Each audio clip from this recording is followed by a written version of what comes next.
अयोध्या एक शहर नहीं, अयोध्या मर्यादा, त्याग और सत्य का वह स्थान है जहाँ पर जन्म हुआ पुरुषोत्तम भगवान श्री राम का। अयोध्या की यह भूमि हिंदू धर्म की सबसे पवित्र भूमि है। अयोध्या को हिंदू धर्म की सप्तपुरियों में से प्रथम स्थान प्राप्त है। सरयू नदी के तट पर बसी अयोध्या को प्राचीन काल में कौशल जनपद की राजधानी कहा जाता था, लेकिन वो प्राचीन अयोध्या 500 सालों तक विवादों में रही। लेकिन सन 2022 में भगवान श्री राम का भव्य मंदिर बनने के साथ ही अयोध्या में सब कुछ बदल गया और आज ऐसा लगता है 500 साल बाद एक बार फिर अयोध्या में राम राज्य आ गया है। तो दोस्तों, आज हम आपको अयोध्या की इस पवित्र यात्रा पर लेके चलेंगे और अयोध्या से जुड़ी छोटी बड़ी सभी जानकारी आपको देंगे। आखिर कितनी बदल गई है अयोध्या, किस प्रकार से यात्रा की जा सकती है। वीडियो को बिना स्किप किए हुए लास्ट तक जरूर देखना। अगर आप आने वाले समय में हमारी वीडियो को देखकर अयोध्या की यात्रा पर जाते हैं तो आपको बिल्कुल भी परेशानी नहीं होगी, क्योंकि इस वीडियो में पूरी जानकारी दी गई है। जैसे अयोध्या किस प्रकार से पहुंचा जा सकता है, ट्रेन, बस और फ्लाइट की क्या फैसिलिटी है, और अयोध्या में रुकने की व्यवस्था क्या है, क्या वहां पर फ्री रुकने की व्यवस्था भी है या नहीं, मुख्य मंदिर में दर्शन करने की प्रक्रिया तथा मुख्य मंदिर के आसपास कौन कौन से वो स्थान है जहां पर हमको जरूर जाना चाहिए। अयोध्या में खाने पीने की व्यवस्था के बारे में आपको जानकारी देंगे और फ्री भोजन के बारे में भी आपको जानकारी मिल जाएगी। अयोध्या घूमने का सबसे अच्छा समय और कितने दिन का आपको ट्रिप बनाना चाहिए वो भी मैं आपको बताऊंगा। अयोध्या के आसपास के वैसे स्थान भी बताऊंगा जहां पर आप जाकर दर्शन कर सकते हैं। और वीडियो के अंत में आपको एक महत्वपूर्ण इन्फॉर्मेशन दूंगा कि अयोध्या की इस पवित्र यात्रा को करने में प्रति व्यक्ति खर्चा कितना होगा। तो दोस्तों, वीडियो इन्फॉर्मेटिव है, वीडियो में अंत तक बने रहना और हमें सपोर्ट करने के लिए और ऐसी ही धार्मिक स्थानों की वीडियोस देखने के लिए हमारे चैनल को सब्सक्राइब कर दें और बेल आइकन दबा दें। तो चलिए दोस्तों, जय श्री राम का जयकारा लगाते हुए वीडियो को करते हैं शुरू। तो दोस्तों, सबसे पहले जान लेते हैं अयोध्या कैसे पहुंचे। जब से भगवान श्री राम के भव्य मंदिर का निर्माण हुआ है, अयोध्या की कनेक्टिविटी पहले से कहीं ज्यादा बेटर हो गई है। अयोध्या आप अपने शहर से by train, by flight, by road आसानी के साथ पहुंच सकते हैं, क्योंकि राम मंदिर बनने के साथ ही यहाँ पर नया एयरपोर्ट बना दिया गया। साथ ही यहाँ के जो रेलवे स्टेशन थे उनका डेवलपमेंट भी बहुत अच्छी तरीके से किया गया है। बाकी अयोध्या की बात की जाए तो दिल्ली से दूरी है लगभग 700 किलोमीटर और वाराणसी से 220 और लखनऊ से 134 किलोमीटर की दूरी पर स्थित है। सबसे पहले बात फ्लाइट की जाए तो अयोध्या के अंदर एक इंटरनेशनल एयरपोर्ट है जिसका नाम है महर्षि वाल्मीकि इंटरनेशनल एयरपोर्ट। यह एयरपोर्ट भारत के सभी बड़े शहरों से वेल कनेक्टेड है, जैसे दिल्ली, चेन्नई, मुंबई, बेंगलुरु। यहाँ से आपको डायरेक्ट फ्लाइट मिल जाती है। राम मंदिर से एयरपोर्ट की दूरी मात्र 13 किलोमीटर है। आप एयरपोर्ट से आराम से cab, taxi, auto, e rickshaw या फिर ई बस लेकर पहुंच सकते हैं। इन सभी के चार्जेस अलग अलग होते हैं। अगर आप टैक्सी हायर करते हैं तो 1000 से 1200 वो लेते हैं। अगर आप ऑटो हायर करते हैं 400-500 वो लेंगे। बाकी ई रिक्शे वाले 300 रुपये तक में छोड़ देते हैं। बाकी मेरे हिसाब से सबसे बेस्ट तरीका होता है ई बस। अयोध्या धाम में अलग से स्पेशल ई बस चलाई गई है जो कि आपको 30-40 रुपये लेकर आराम से एयरपोर्ट से अयोध्या धाम तक छोड़ देंगे। तो दोस्तों, इस प्रकार से आप बाई फ्लाइट अयोध्या धाम तक पहुंच जाएंगे। चलिए दोस्तों, अभी बात कर लेते हैं बाई ट्रेन। वैसे यात्रा करने का सबसे अच्छा और सस्ता माध्यम ट्रेन का ही होता है और लगभग 90% यात्री ट्रेन के माध्यम से ही यात्रा करना पसंद करते हैं। अयोध्या में रेलवे कनेक्टिविटी भी काफी अच्छी है। अयोध्या में 2 रेलवे स्टेशन बनाए गए हैं, एक अयोध्या कैंट और एक Ayodhya junction. Ayodhya junction railway station बिल्कुल मंदिर के पास में है, वहां से मंदिर की दूरी मात्र 1 से 1.5 किलोमीटर है। जबकि अयोध्या कैंट रेलवे स्टेशन पुराना फैजाबाद सिटी का रेलवे स्टेशन और अयोध्या आने वाली सभी ट्रेनें अयोध्या जंक्शन रेलवे स्टेशन पर जरूर रुकती हैं और अयोध्या आने वाले मैक्सिमम यात्री अयोध्या जंक्शन पर ही उतरते हैं। अयोध्या के लिए भारत के बड़े बड़े शहरों से अनेक ट्रेनें आपको मिल जाएगी। अब तो यहाँ पर स्पेशल वंदे भारत ट्रेनें भी चलाई जा रही हैं। आप अपने शहर से ट्रेन का टिकट कराइए और पहुंच जाइए अयोध्या। ट्रेन का टिकट वैसे मैं आपको बता दूं 350 रुपये से शुरू होकर 3000 रुपये, 4000 रुपये तक का होता है। तो दोस्तों, इस प्रकार से आप ट्रेन के माध्यम से अयोध्या तक पहुंच जाएंगे। अयोध्या रेलवे स्टेशन के बाहर से ही आपको बहुत से ई रिक्शा मिल जाते हैं जो 20-20 रुपये लेते हैं और आपको सीधे राम मंदिर तक छोड़ देंगे, जिसकी दूरी मात्र 1 से 1.5 किलोमीटर है। चलिए दोस्तों, अभी बात कर लेते हैं तीसरे ऑप्शन की, जो की है बाई बस। भगवान राम का भव्य मंदिर बनने के बाद अयोध्या शहर के लिए भारत के सभी बड़े शहरों से AC sleeper Volvo bus, ISBT की बसेस भी बड़ी संख्या में चलाई जा रही हैं, जिनके टिकट आपको ऑनलाइन मिल जाते हैं। अनेक एप्लीकेशंस हैं जिनसे आप इन बसेस की बुकिंग करा सकते हैं। इनके किराए की बात करूं, दिल्ली से जो एसी स्लीपर बसेस हैं उनका किराया लगभग 1300 से 1400 रुपये होता है, जबकि वोल्वो सिटिंग चेयर का जो किराया होता है वो 800 से 900 रुपये होता है। और ये सभी बसेस अयोध्या बाईपास रोड पर मिलती है, नए घाट के पास में। और ये बस यहीं पर आपको ड्रॉप करेंगी और यहीं से आपको पिक करेंगी। बाईपास रोड से मंदिर की दूरी मात्र 2 किलोमीटर है। यहाँ से आपको ई रिक्शा या फिर इलेक्ट्रिक बस आराम से मिल जाती है। तो दोस्तों, इस प्रकार से आप बाई बस आराम से पहुँच सकते हैं। अगर आपने सोचा है कि आप अपनी पर्सनल गाड़ी से अयोध्या धाम की यात्रा करना चाहते हैं तो वो भी बेस्ट ऑप्शन आपके लिए होने वाला है। अयोध्या की रोड कनेक्टिविटी काफ़ी अच्छी है। आप अपने गांव शहर से आराम से अपनी 2 व्हीलर 4 व्हीलर लेकर अयोध्या तक पहुंच जाएंगे। तो दोस्तों, ये थे सभी माध्यम जिनके माध्यम से आप आराम से अयोध्या धाम तक पहुंच जाएंगे। चलिए दोस्तों, अयोध्या पहुंचने के बाद सबसे बड़ा प्रश्न आपके मन में आता है, आखिर रुकना कहाँ है, लगेज कहाँ रखना है। क्योंकि दोस्तों, अयोध्या आने वाले ज़्यादातर यात्री सुबह पहुँचते हैं और शाम तक पूरा अयोध्या एक्सप्लोर कर अपने गाँव शहर वापस लौट जाते हैं। इसलिए ऐसे लोगों को होटल लेने की कोई आवश्यकता नहीं होती। वो अपने लगेज को क्लॉक रूम में रखते हैं और पूरा अयोध्या घूमने के लिए चले जाते हैं।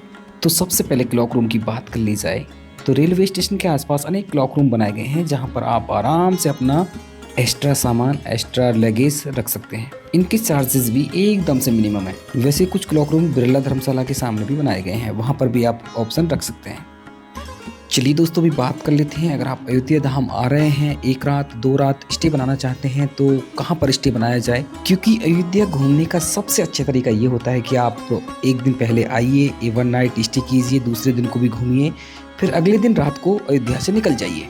तो 1 नाइट स्टे करना ज़रूरी होता है। तो ऐसे में स्टे करने के लिए अयोध्या के अंदर बहुत ज़्यादा ऑप्शंस आजकल अवेलेबल हैं, क्योंकि भगवान श्री राम का मंदिर बनने के पश्चात ज़्यादातर यहाँ के आसपास के निवासी सब अपने अपने घर को छोड़कर पास के गाँवों में जाकर रहने लगे और उन घरों में बना लिए उन्होंने अपने अपने गेस्ट हाउस, यात्री निवास। तो ऐसे में आप अयोध्या की किसी भी गली में जाएंगे, आपको सैकड़ों की संख्या में यात्री निवास, गेस्ट हाउस मिल जाएंगे। तो यहाँ पर 400-500 रुपये से लेकर 2-3 हज़ार तक काफ़ी अच्छे गेस्ट हाउस मिल जाते हैं। वैसे मैं आपको 2-3 स्थान बताता हूँ जहाँ पर आपको ये गेस्ट हाउस लेने चाहिए। अयोध्या धाम जंक्शन से जैसे ही आप बाहर निकलते हैं तो वहाँ पर भी हज़ारों की संख्या में आपको गेस्ट हाउस मिल जाएंगे।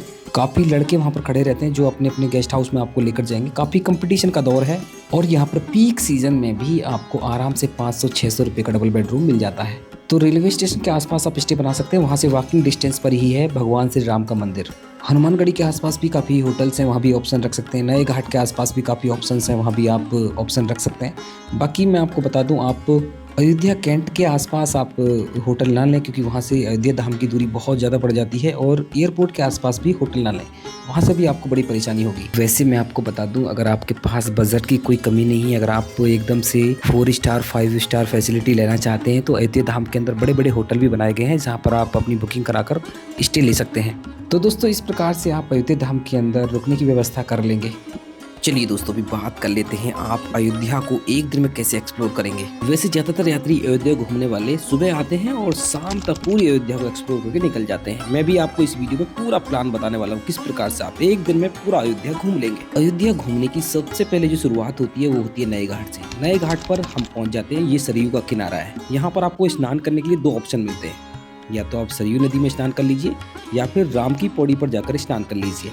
वैसे ज्यादातर श्रद्धालु राम की पौड़ी पर ही स्नान करके अयोध्या के दर्शन करने के लिए जाते हैं। अयोध्या में राम की पौड़ी हरिद्वार में स्थित हर की पौड़ी की तरह ही प्रसिद्ध है। यहाँ पर जल की गहराई भी ज्यादा नहीं होती है और आराम से यात्री श्रद्धालु स्नान कर लेते हैं। साथ ही आपको पक्के घाट भी यहाँ पर मिल जाते हैं। अगर आप सरयू नदी में स्नान करने के लिए जाते हैं तो यहाँ पर आपको कच्चे घाटों पर स्नान करना होगा। वैसे अभी अयोध्या के विकास के साथ साथ पक्के घाटों का निर्माण भी लगातार जारी है। वैसे मान्यता दोनों ही घाटों की बराबर है। आप राम की पौड़ी पर स्नान करिए या फिर सरयू नदी में स्नान करिए। अगर आप सरयू नदी में स्नान करने के लिए आते हैं तो यहाँ पर आपको सरयू नदी में नौका विहार करने का भी मौका मिलेगा। यहाँ पर आपको अनेक स्पीड बोट मिल जाएंगी जो आपको सरयू नदी में नौका विहार कराएंगी। यह नौका विहार 15 से 20 मिनट की होती है, जिसके लिए वो आप पर 50 से 100 रुपये प्रति व्यक्ति चार्ज करेंगे। तो यहाँ पर आप सरयू नदी में नौका विहार का भी आनंद उठा सकते हैं। नए घाट पर आपको सुबह स्नान करने के बाद, नौका विहार करने के बाद एक बार शाम को भी जरूर आना चाहिए, क्योंकि शाम को इस स्थान पर भव्य दिव्य सरयू माँ की आरती होती है और उसके बाद लेजर शो होता है। जो कि बहुत ज़्यादा अद्भुत और सुंदर होता है। तो चलिए दोस्तों, इस प्रकार से हम सरयू नदी या फिर राम की पौड़ी पर स्नान कर लेंगे। उसके बाद सीधे चले जाएंगे नागेश्वर मंदिर। नागेश्वर मंदिर राम की पौड़ी पर स्थित है। आप वॉकिंग करते हुए आराम से नागेश्वर मंदिर तक चले जाएंगे। मंदिर के बाहर ही बहुत सी फूल माला प्रसाद की दुकानें आपको मिल जाएंगी। आप हर हर महादेव के जयकारे लगाते हुए मुख्य मंदिर के अंदर चले जाएंगे और मुख्य गर्भगृह में जाकर महादेव का आशीर्वाद प्राप्त करेंगे और जलाभिषेक भी आप कर सकते हैं। ये मंदिर अयोध्या का एक प्राचीन शिव मंदिर है। तो महादेव का जयकारा लगाते हुए मंदिर से बाहर आ जाएंगे। नागेश्वर मंदिर से वॉकिंग डिस्टेंस पर ही है लता मंगेशकर चौक। लता मंगेशकर चौक अयोध्या का सबसे बड़ा अट्रैक्शन का पॉइंट है। इस चौक पर एक वीणा रखी गई है जो कि लता मंगेशकर जी को समर्पित है। ये वीणा बहुत ज्यादा विशाल है। इसकी लंबाई 40 फुट और इसका वजन 14 टन के बराबर है, जो कि स्टेनलेस स्टील से बनाई गई है। देखने में बहुत ही खूबसूरत लगती है। इसकी खूबसूरती को देखने के लिए हमेशा यहाँ पर हजारों श्रद्धालुओं की भीड़ रहती है। वैसे रात के समय यहाँ के दृश्य और भी ज्यादा मनमोहक होते हैं, क्योंकि इस चौक और वीणा को बहुत ही खूबसूरत लाइटिंगों से सजाया गया है। लता मंगेशकर चौक नए घाट के पास में ही स्थित है। यहाँ से राम मंदिर 2 किलोमीटर और हनुमानगढ़ी 1.5 किलोमीटर के आसपास पड़ता है। अभी हमारी नेक्स्ट डेस्टिनेशन है जो कि हनुमानगढ़ी है। यहाँ से 1.5 किलोमीटर के आसपास पड़ती है। अभी यहाँ से हनुमानगढ़ी तक जाने के लिए आपको अनेक ऑप्शन मिल जाते हैं। तो आप पैदल बाजारों को घूमते हुए पहुँच जाइए हनुमानगढ़ी। अगर आप पैदल नहीं चलना चाहते तो यहाँ से आपको बहुत से ई रिक्शा, बैटरी कार या फिर अनेक इलेक्ट्रिक बस आपको मिल जाएंगी, जो आपसे 20 रुपए प्रति व्यक्ति लेंगे और आपको हनुमानगढ़ी या फिर राम मंदिर के बाहर छोड़ देंगी। वैसे ज्यादातर श्रद्धालु इस 1.5 से 2 किलोमीटर की यात्रा को पैदल ही करना पसंद करते हैं, क्योंकि इस राम पथ पर चलते हुए भव्य नज़ारों का आनंद लेते हैं और इन बाजारों में घूमते हुए पहुंच जाते हैं हनुमानगढ़ी। हनुमानगढ़ी भी अयोध्या में भगवान श्री राम के मंदिर के जैसे ही प्रसिद्ध स्थान है। अयोध्या आने वाले सभी श्रद्धालु सबसे पहले हनुमानगढ़ी पहुँचते हैं, हनुमान जी के दर्शन करते हैं और भगवान श्री राम के दर्शन के लिए आज्ञा लेते हैं। कहा जाता है कि भगवान श्री राम अयोध्या के राजा हैं, तो हनुमान जी यहाँ के द्वारपाल। हनुमानगढ़ी मंदिर में मंगलवार और शनिवार के दिन भारी भीड़ होती है। वैसे यहाँ पर प्रतिदिन इतनी ही भीड़ देखने के लिए मिलती है जितनी भगवान श्री राम के मंदिर में देखने के लिए मिलती है। हनुमानगढ़ी के मुख्य मंदिर में जाने के लिए लगभग 60 से 70 सीढ़ियाँ चढ़नी होती हैं। मंदिर में भोग प्रसाद के लिए मंदिर के बाहर बहुत सी प्रसाद की दुकानें लगी हैं। मंदिर में भोग प्रसाद के लिए लड्डू चढ़ाए जाते हैं। मंदिर के बाहर जहां से आप प्रसाद लेंगे वहीं पर आप अपने जूते चप्पल रख सकते हैं। ये व्यवस्था भारत के लगभग 90% मंदिरों में देखने के लिए मिलती है। मुख्य मंदिर में प्रवेश करने से पहले आपकी पूरी स्कैनिंग होती है, क्योंकि राम मंदिर के साथ साथ अयोध्या का हनुमानगढ़ी भी एक विवादित स्थानों में से एक है। स्कैनिंग कराने के साथ सीढ़ियों पर चढ़ते हुए जय श्री राम के जयकारे लगाते हुए हम पहुंच जाएंगे बजरंगबली के दरबार में। मंदिर के अंदर वीडियोग्राफी फोटोग्राफी के लिए ज्यादा कोई प्रॉब्लम नहीं है। आप अपने स्मार्टफोन से आराम से वीडियोग्राफी फोटोग्राफी कर सकते हैं और साथ में आप अपना छोटा कैरी बैग भी लेकर जा सकते हैं। उसके लिए कोई पाबंदी नहीं है। मंदिर के अंदर व्यवस्था काफी अच्छी है। आपके दर्शन बड़े ही आराम से होंगे। साथ ही आप भोग लगाने के लिए जो प्रसाद लेकर जाएंगे उससे बजरंगबली को पूरा भोग लगाया जाता है। मंदिर की दीवारों पर हनुमान चालीसा और हनुमान अष्टक लिखा हुआ है, जिसको आप पढ़ सकते हैं। वैसे हजारों की संख्या में श्रद्धालु मुख्य मंदिर के प्रांगण में बैठकर हनुमान चालीसा का पाठ करते रहते हैं। तो दोस्तों, ये था मुख्य मंदिर में दर्शन करने का प्रोसीजर। आप दर्शन करेंगे और दूसरे रास्ते से बाहर आ जाएंगे, क्योंकि मंदिर में एंट्री करने का रास्ता अलग है और एग्जिट होने का रास्ता अलग। अभी आप प्रसाद की दुकान से अपने जूते चप्पल ले लेंगे। अभी कुछ श्रद्धालु ऐसे होते हैं जो बार बार अयोध्या आते रहते हैं। वो हनुमानगढ़ी में दर्शन करने के साथ ही सीधे भगवान श्री राम के दर्शन करने के लिए चले जाते हैं, जिसकी दूरी यहाँ से लगभग 500 मीटर के आसपास है। लेकिन अभी हम राम मंदिर में जाने से पहले हनुमानगढ़ी के आसपास 3 प्रसिद्ध स्थान है, वहाँ दर्शन करेंगे। उसके बाद आपको लेकर चलेंगे भगवान श्री राम के दर्शन कराने के लिए। पहला प्रसिद्ध और प्राचीन स्थान है प्राचीन मंदिर श्री राजद्वार मंदिर, जो कि हनुमानगढ़ी के बिल्कुल सामने स्थित है। इस मंदिर को देखने पर ही पता चलता है कि यह मंदिर कितना प्राचीन है। यह मंदिर एक विशाल मंदिर है जो दूर से ही आपको नजर आ जाएगा। यहाँ के मुख्य प्रांगण में आपको बजरंगबली के दिव्य दर्शन होते हैं। बजरंगबली के पास खड़े होकर आप फोटो खिंचा सकते हैं। और जब मुख्य मंदिर में जाएंगे, मुख्य मंदिर में भगवान श्री राम के पूरे परिवार के आपको दर्शन होते हैं। इस मंदिर में दर्शन करने के बाद सचमुच आपको बहुत अच्छा लगेगा। प्राचीन राजद्वार मंदिर से मात्र 150 मीटर की दूरी पर स्थित है दशरथ महल। आप इस सुंदर सी मार्केट से होते हुए पहुंच जाएंगे सीधे दशरथ महल। इस छोटी सी सुंदर सी मार्केट के अंदर आपको खाने पीने के बहुत से ऑप्शन मिल जाएंगे। तो अभी हम वॉक करते हुए पहुंच गए हैं सीधे दशरथ महल। दशरथ महल बहुत ही खूबसूरत है। कहा जाता है कि राजा दशरथ परिवार के साथ इसी महल में रहा करते थे। दशरथ महल के अंदर भी आपको पूरे परिवार के दर्शन होंगे। यहाँ पर अच्छे से दर्शन करने के बाद हम जाएंगे कनक भवन, जो कि यहाँ से वॉकिंग डिस्टेंस पर ही स्थित है। दूरी की बात करें लगभग 200 मीटर दूरी पड़ती है दशरथ महल से।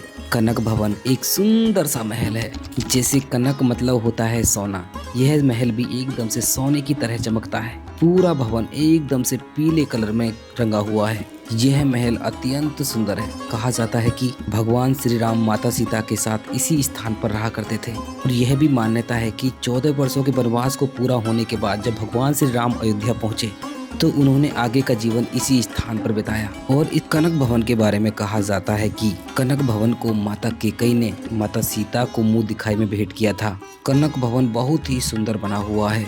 कनक भवन के अंदर आपको भगवान श्री राम के साथ लक्ष्मण और माता सीता के दर्शन होते हैं। कनक भवन दोपहर के समय लगभग 2 घंटे बंद रहता है। इसे अगर आप अयोध्या की यात्रा पर आ रहे हैं तो कनक भवन तो आपको जरूर आना चाहिए। कनक भवन के दर्शन करने के बाद अब हम जाएंगे भगवान श्री राम की जन्मभूमि श्री राम के दर्शन करने के लिए राम मंदिर, जो कि यहाँ से लगभग 500 मीटर की दूरी पर स्थित है। हमको राम मंदिर तक बाई वॉक ही जाना होगा, क्योंकि यहाँ से आगे आपके लिए कोई ऑप्शन नहीं है। कोई ई रिक्शा आपको नहीं मिलेगा, कोई बैटरी कार आपको नहीं मिलेगी, क्योंकि दशरथ महल से आगे पूरा बैरिकेटिंग वाला रास्ता है, जिसको भक्ति पथ के नाम से जाना जाता है। आप मुख्य राम पथ, जो कि मुख्य सड़क है, वहाँ से भी आ सकते हैं, जो कि सिंह द्वार से होकर आता है। भक्ति पथ पर बड़े बड़े स्कैनर लगाए गए हैं, जिससे आपकी स्कैनिंग होगी। स्कैनिंग के बाद हम पहुंच जाते हैं भगवान श्री राम मंदिर के बिल्कुल सामने का जो पूरा एरिया आप देख रहे हैं, ये पूरा का पूरा एक कॉम्प्लेक्स टाइप बना हुआ है, जहां पर आपको फ्री लॉकर सर्विस मिलती है। यहां पर 30 लॉकर्स हॉल बनाए गए हैं, 30 काउंटर्स हैं, जहां पर आपका पूरा सामान जमा हो जाएगा। साथ ही इसी स्थान पर आपके जूते चप्पल जमा हो जाएंगे। मंदिर के अंदर आप सिर्फ आधार कार्ड, रूम की चाबी और ये लॉकर की चाबी ले जा सकते हैं। इसके अलावा पैसे भी कुछ ले जा सकते हैं, और उसके अलावा कुछ भी आप अंदर नहीं ले जा सकते। अगर गलती से ले भी गए तो हाई सिक्योरिटी जोन में जब आपकी चेकिंग होगी, स्कैनिंग होगी, तो आपको वापस कर दिया जाएगा। तो इसलिए आपके पास जो भी मोबाइल है, कैमरा है, इलेक्ट्रॉनिक चाबी है, इलेक्ट्रॉनिक डिवाइस है, कुछ भी आपके पास है, या फिर मंदिरों का किसी का प्रसाद है, सब कुछ आपको यहीं पर जमा करना होगा। और ख़ास बात तो यह है कि मंदिर के अंदर प्रसाद भी नहीं चढ़ता है, कि प्रसाद आपको मंदिर से जब वापस आएंगे तो प्रसाद दिया जाएगा। तो दोस्तों, इस प्रकार से हम पूरा सामान लॉकर रूम में जमा करके जय श्री राम का जयकारे लगाते हुए मंदिर में दर्शन करने के लिए जाएंगे। वैसे मंदिर में दर्शन करने का मैनेजमेंट बहुत अच्छा है। मंदिर में दर्शन आपको बहुत अच्छे से होंगे। वैसे दर्शन करने में आपको 2 से 3 घंटे का समय लग ही जाता है। मैं आपको बता देता हूँ, मंदिर के अंदर दर्शन करने के 3 तरीके होते हैं। एक तो नॉर्मल, जो मैंने आपको बता दिया, नॉर्मल लाइन से लग के आप दर्शन कर सकते हैं। 2 अन्य तरीके और हैं। एक तरीका है VIP दर्शन। अगर आपकी जो यात्रा कंफर्म है, दर्शन करने के लिए कंफर्म जाना है, तो 15 दिन पहले VIP दर्शन की एक पर्ची कटती है। इसकी ऑफिशियल वेबसाइट पर जाकर VIP दर्शन की बुकिंग करा सकते हैं, जो कि बिल्कुल निःशुल्क होती है। अगर आपके पास VIP दर्शन की पर्ची है तो आप मात्र 15 से 20 मिनट में दर्शन करके बाहर आ जाएंगे। दूसरा तरीका होता है, अगर आप सीनियर सिटीजन हैं, चलने में असमर्थ हैं, या फिर हैंडीकैप्ड हैं, तो यहाँ पर व्हील चेयर लेकर आप दर्शन करने के लिए जा सकते हैं, जिसकी बुकिंग इसी की ऑफिशियल वेबसाइट पर होती है। ऑफिशियल वेबसाइट नीचे आ रही होगी, उस पर जाकर ऑनलाइन बुकिंग करा सकते हैं। वैसे ऑफलाइन बुकिंग भी यहाँ पर हो जाती है सिंह द्वार पर आकर, लेकिन उसमें टाइम बहुत ज़्यादा लगता है। तो आप कोशिश करें व्हील चेयर की बुकिंग आप ऑनलाइन करा कर आएँ। उसमें क्या होता है, व्हील चेयर बिल्कुल निःशुल्क होती है, जबकि जो वॉलंटियर मिलता है, जो आपको लेकर जाता है, उस बंदे के लिए चार्जेस होते हैं। 150 रुपये प्रति व्यक्ति होता है, वो देना होता है। तो राम मंदिर में ये है 3 दर्शन करने के तरीके। एक है नॉर्मल लाइन से आप जाएंगे, 2 से 3 घंटे लगेंगे। एक दूसरा है VIP टोकन लेकर आप जाएंगे, तो उससे आप दर्शन कर सकते हैं, लेकिन उसमें आपको 15 दिन पहले आपको बुकिंग करानी होगी, पर्ची लेनी होगी। तीसरा है व्हील चेयर वाला फैसिलिटी। तो दोस्तों, इस प्रकार से आप भगवान श्री राम के मंदिर में दर्शन कर लेंगे। अभी एग्जिट की बात कर लेते हैं। अगर आपके पास VIP पर्ची है या फिर आप नॉर्मल लाइन से दर्शन करने के लिए गए हैं, तो आपका एग्जिट दूसरे रास्ते से होगा। अगर आप व्हील चेयर से गए हैं तो आपका एग्जिट सेम रास्ते से हो जाएगा। वैसे ये जो एग्जिट मार्ग है, ये आपको लॉकर रूम्स के पास ही लाकर छोड़ता है। आप अपने लॉकर रूम से अपना सामान ले लीजिए, जो कीमती सामान आपने जमा किया था, जूते चप्पल आपने जमा किए थे, वो ले लीजिए। और ये पूरे कॉम्प्लेक्स में ना आपको अनेक फैसिलिटीज़ मिल जाती हैं। आप कुछ रेस्ट करना चाहते हैं, किसी का वेट करना चाहते हैं, तो यहाँ पर वेट कर सकते हैं। साथ ही पानी पीने की व्यवस्था आपको हर जगह मिल जाएगी। और मैं आपको बता दूँ, यहाँ पर वॉशरूम फैसिलिटी भी आपको मिल जाती है, जो कि बिल्कुल निःशुल्क होती है। और देखिए, मैं आपको बता देता हूँ, रामपथ पर अनेक दुकानें हैं जो आपका सामान रखने की कोशिश करेंगे, बोलेंगे कि यहाँ पर क्लॉक रूम फैसिलिटी अवेलेबल है। तो मैं आपको बता दूँ, वहाँ पर सामान रखना सेफ़ नहीं है। आप अंदर सामान रख सकते हैं, बिल्कुल सेफ है, चाबी आपको दे दी जाती है, कोई प्रॉब्लम वाली बात नहीं है। अभी हम सामान लेके जैसे ही एग्जिट होंगे, एग्जिट वाले रास्ते में आपको सीता रसोई मिलेगी। यहाँ पर आप भोजन कर सकते हैं, निःशुल्क प्रसादी ग्रहण कर सकते हैं और प्रसादी ग्रहण करके हम मुख्य रास्ते पर, मुख्य सड़क पर पहुँच जाएंगे जो कि रामपथ है। अभी आप यहाँ से अमावा राम मंदिर में दर्शन करने के लिए जा सकते हैं, जो कि वॉकिंग डिस्टेंस पर ही स्थित है। अमावा राम मंदिर अयोध्या के प्रमुख मंदिरों में से एक है। एग्जिट मार्ग से इसकी दूरी लगभग 300 मीटर के आसपास है। आप वॉक करते हुए मुख्य मंदिर में पहुंच जाएंगे। यहाँ पर दर्शन करने के साथ ही यहाँ पर एक राम रसोई चलाई जाती है। यहाँ पर निःशुल्क प्रसादी ग्रहण कर लेंगे, लेकिन आपको अमावा राम मंदिर में जाने से पहले अपने पास आधार कार्ड रखना जरूरी है। तो दोस्तों, ये थे अयोध्या के प्रमुख मंदिर जहाँ पर आप आराम से घूम लेंगे, बाई वॉक घूम लेंगे। अभी मैं आपको कुछ ऐसे स्थानों के बारे में बताता हूँ जहाँ पर आपको जाने के लिए ई रिक्शा या फिर बैटरी कार हायर करनी होगी। ये शेयर आपको नहीं मिलेगी, आपको पर्सनली हायर करनी होगी, जिसके लिए 300 से 400 रुपये आपको देने होंगे। 3 लोग हैं, 4 लोग हैं, आराम से हायर करके इन सभी स्थानों को घूम लेंगे। इन स्थानों पर पहले नंबर पर आता है राम दरबार मंदिर। ये काफ़ी अच्छा मंदिर है, इसके अंदर आप अनेक झांकियों के दर्शन भी करेंगे। दूसरे नंबर पर आता है श्री स्वामी मणि रामदास जी महाराज की छावनी। कहा जाता है कि महाराज जी ने राम मंदिर के लिए किए गए आंदोलन में बहुत महत्वपूर्ण भूमिका निभाई थी। यहाँ पर आपको बहुत सुकून मिलेगा, यहाँ पर आप जा सकते हैं। इसी के सामने स्थित है वाल्मीकि रामायण भवन। इसमें जाकर भी आप दर्शन कर सकते हैं तथा जो दीवारों पर रामायण लिखी है, चौपाई लिखी है, उसको भी आप पढ़ सकते हैं। यहाँ पर भी आपको बहुत सुकून मिलेगा। इसके अलावा और भी अनेक छोटे छोटे स्थान हैं जहाँ पर आपको ये ई रिक्शा वाले ले जाएंगे दर्शन कराने के लिए। तो दोस्तों, इस प्रकार से आप पूरा अयोध्या घूम लेंगे और शाम होते होते पूरा अयोध्या घूमने के बाद अपने गांव शहर लौट जाएंगे। चलिए दोस्तों, अभी बात कर लेते हैं खाने पीने की व्यवस्था के बारे में। अयोध्या में खाने पीने की क्या फैसिलिटी है। वैसे मैं आपको बता दूं, अयोध्या के अंदर सभी प्रकार का भोजन आपको बहुत कम रेट पर मिल जाता है। 100-150 रुपये में भरपेट भोजन आपको मिल जाता है। वैसे मैंने आपको फ्री भोजन के बारे में बता दिया है। यहाँ पर 2 रसोई चलती है, राम रसोई और सीता रसोई। वहाँ पर भी आप निःशुल्क भोजन का आनंद उठा सकते हैं। साथ ही यहाँ पर एक बिरला धर्मशाला है जो कि राम मंदिर सिंह द्वार के बिल्कुल सामने है। बिरला धर्मशाला के अंदर आपको 40 रुपये में भरपेट सात्विक भोजन मिलता है। तो दोस्तों, इस प्रकार से आप भोजन की व्यवस्था कर लेंगे। भोजन की कोई परेशानी आपको अयोध्या के अंदर नहीं होने वाली है। चलिए दोस्तों, भी बात कर लेते हैं बेस्ट टाइम कौन सा होता है अयोध्या घूमने का और सचमुच हमें कितने दिन के लिए यहाँ पर आना चाहिए। देखिए, अयोध्या आने का कोई बेस्ट टाइम नहीं है। आप पूरी साल कभी भी यहाँ पर आ सकते हैं। वैसे छुट्टियों के समय जब बच्चों की छुट्टियां होती हैं, मैक्सिमम यात्री तब आते हैं। और दिवाली, यहाँ की दिवाली बहुत फेमस है। यहाँ पर दीपोत्सव मनाया जाता है, तो ज़्यादातर यात्री यहाँ पर दिवाली पर आना पसंद करते हैं। तो आपकी इच्छा अनुसार कभी भी यहाँ पर आ सकते हैं। 12 के 12 महीने अयोध्या खुला रहता है। वैसे टूर प्लान की बात करूँ, आपको कितने दिन का टूर प्लान बनाना चाहिए, तो मैं आपको बता दूँ, अयोध्या घूमने के लिए आपको 1 नाइट स्टे जरूर करना चाहिए। 2 दिन 1 नाइट इनफ है यहाँ पर घूमने के लिए, बहुत ज़्यादा है। दोस्तों, अगर आप साउथ इंडिया से आ रहे हैं या फिर उत्तर भारत से कहीं से भी आ रहे हैं या फिर नॉर्थ ईस्ट से आ रहे हैं, आप 5 से 6 दिन का टूर प्लान बना कर आए हैं, तो 2 दिन आप अयोध्या घूम सकते हैं। और काशी बिल्कुल पास में है। काशी की रूट कनेक्टिविटी काफ़ी अच्छी है। आपको बसेस मिलती रहती हैं, ट्रेन चाहिए ट्रेन भी आपको लगातार मिलती रहती हैं। 230 किलोमीटर के आसपास काशी है। आप यहाँ से काशी घूमने के लिए जा सकते हैं। प्रयागराज भी नज़दीक है, प्रयागराज भी घूमने के लिए जा सकते हैं। चलिए अभी बात कर लेते हैं सबसे महत्वपूर्ण सवाल की, आखिर अयोध्या के 1 डे ट्रिप में कितना खर्चा होगा। मान के चलते हैं आप सुबह अर्ली मॉर्निंग अयोध्या पहुँच जाते हैं और पूरा दिन घूमकर शाम को वापस अपने गांव शहर लौट जाते हैं। इस प्रकार से अगर आप यात्रा करते हैं अयोध्या के अंदर, आपको मात्र 200 से 250 रुपये खर्च करने होंगे और आपकी पूरी अयोध्या की ट्रिप हो जाएगी। इस 200-250 रुपये में सिर्फ जो ई रिक्शा का किराया है वो इन्वॉल्व है, और जो आप लंच करेंगे या फिर छोटा मोटा ब्रेकफास्ट करेंगे वो इंक्लूड किया गया है। इसमें अयोध्या तक आने तथा अयोध्या से जाने का कोई खर्चा इंक्लूड नहीं है। तो आप मात्र 200 से 250 रुपये में अयोध्या की पूरी यात्रा कर लेंगे। तो दोस्तों, ये थी अयोध्या की कंप्लीट टूर गाइड। मैं आशा करता हूँ वीडियो आपको अच्छी लगी होगी, इन्फॉर्मेटिव लगी होगी। अच्छी और इन्फॉर्मेटिव लगी हो तो वीडियो को लाइक करें, शेयर करें और ऐसी ही धार्मिक स्थानों से जुड़ी वीडियोस देखने के लिए हमारे चैनल को सब्सक्राइब कर दें और बेल आइकन दबा दें।